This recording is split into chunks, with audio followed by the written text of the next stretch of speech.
Pessoal, bom dia. Estamos vivendo uma situação atípica no nosso mundo. Todos, estamos sabendo disso.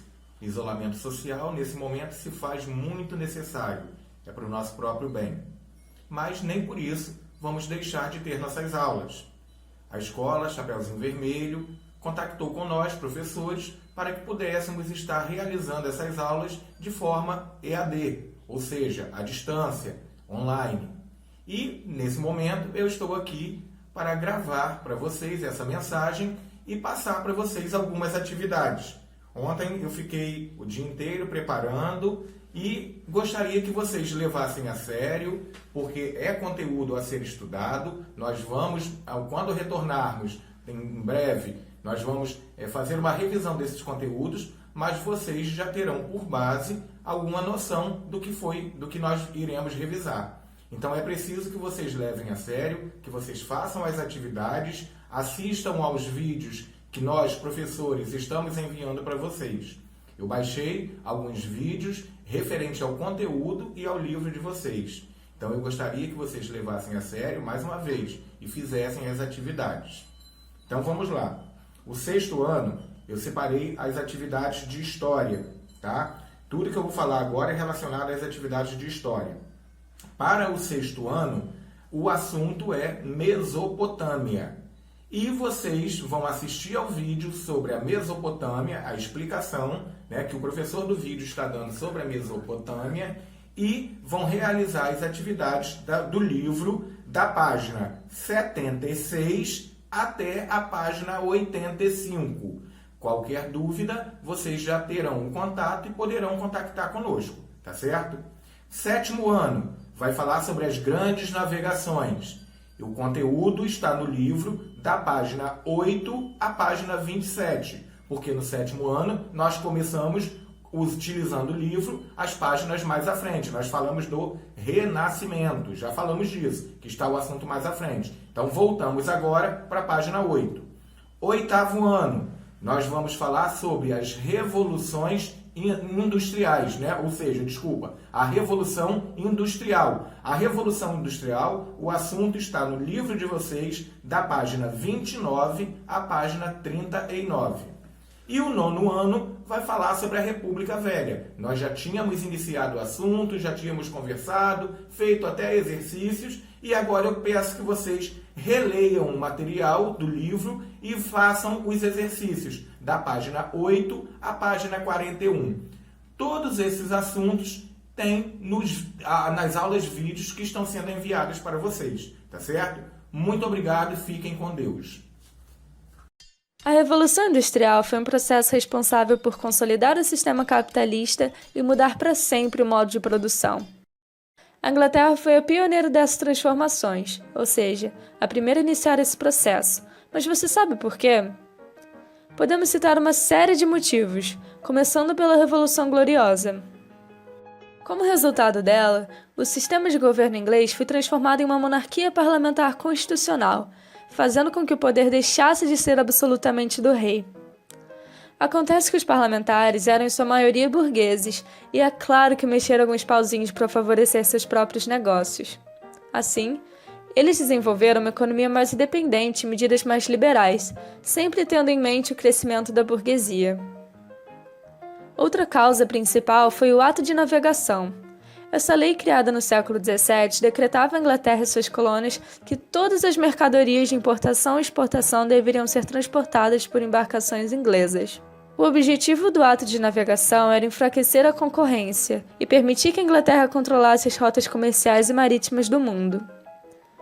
A posição geográfica dela também foi extremamente importante para esse feito. Já que era uma ilha, tinha um acesso melhor às potências europeias, em uma época que o transporte por terra era muito caro e demorado. Ela também tinha em si muitos rios navegáveis, facilitando o escoamento de sua produção para o mercado interno. Logo, essas medidas fizeram com que a Inglaterra acumulasse muito capital e a burguesia enriquecesse mais ainda.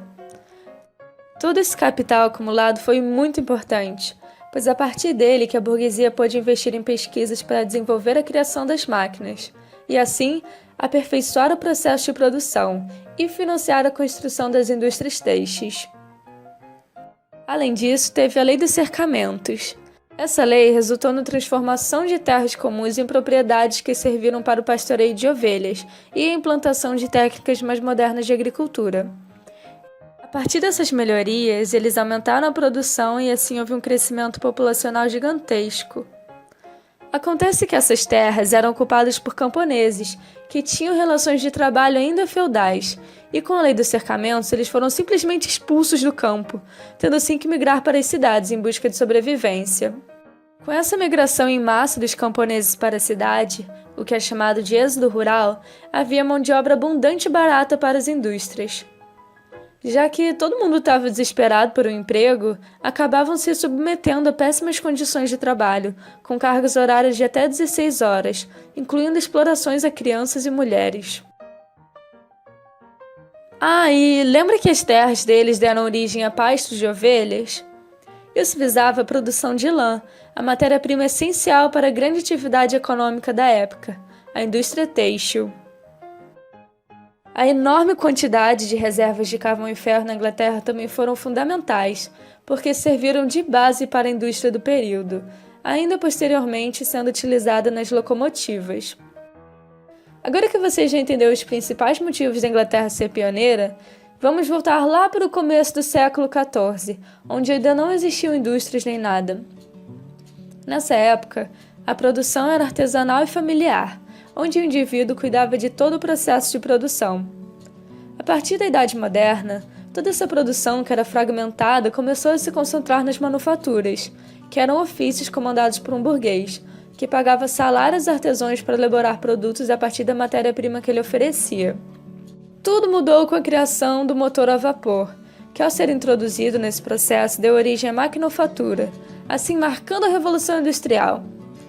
Com o uso dessa máquina, os vários trabalhadores especializados se tornaram inúteis, porque agora só uma pessoa sem instrução já conseguiria produzir em série em um tempo muito menor, só apertando um botão ou uma engrenagem, o que aumentou o lucro dos burgueses e diminuiu o salário dos trabalhadores. Lembra que eu comentei que as condições de trabalho eram horríveis e perigosas? Não havia nenhum tipo de segurança nem direitos para os trabalhadores. Se você faltasse por problemas de saúde ou tivesse um dedo cortado fora, era logo demitido. Essa situação degradante fez com que os trabalhadores se voltassem contra seus patrões e se organizassem em sindicatos. Os movimentos mais famosos por melhores condições de trabalho foram o ludismo e o cartismo. O ludismo deriva do Ned Ludd, supostamente um cara muito doido que quebrou as máquinas de seu patrão em um protesto contra o uso delas. Assim, vários trabalhadores se inspiraram e começaram a quebrar as máquinas das indústrias, alegando que elas estavam roubando os empregos dos humanos e contribuindo para a redução dos salários. Claro que isso não adiantou nada e o governo reprimiu fortemente os ludistas, punindo até a morte. O movimento cartista, por sua vez, lutava por direitos trabalhistas e políticos para a classe de trabalhadores da Inglaterra. Ele se originou pela Carta do Povo, um documento que fazia várias reivindicações políticas e trabalhistas. Eles pressionaram os patrões por meio de greve, e essas mobilizações até resultaram em algumas melhorias ao longo do século. Então, quais foram os resultados da Revolução Industrial? Foram desenvolvidas muitas tecnologias, como as locomotivas e as estradas de ferro, que logo se espalharam por toda a Inglaterra, facilitando o transporte das mercadorias. O carvão, matéria que por sorte a Inglaterra tinha bastante, se tornou fonte de energia para as máquinas a vapor. Nessa fase também foi desenvolvido o telégrafo, um dos principais meios de comunicação quase instantânea.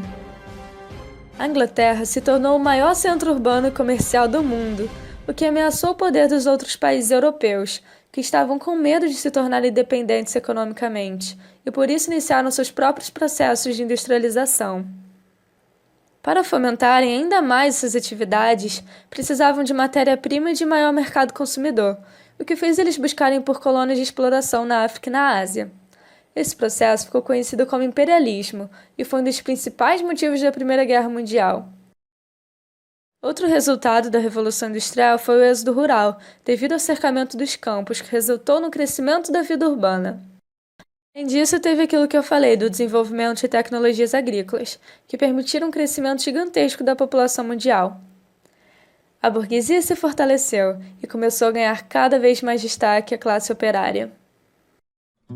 É isso, muito obrigado por ter assistido esse vídeo, eu espero que você tenha gostado. Compartilhe com seus amigos, manda lá no grupo da turma que tá todo mundo desesperado para a prova de amanhã.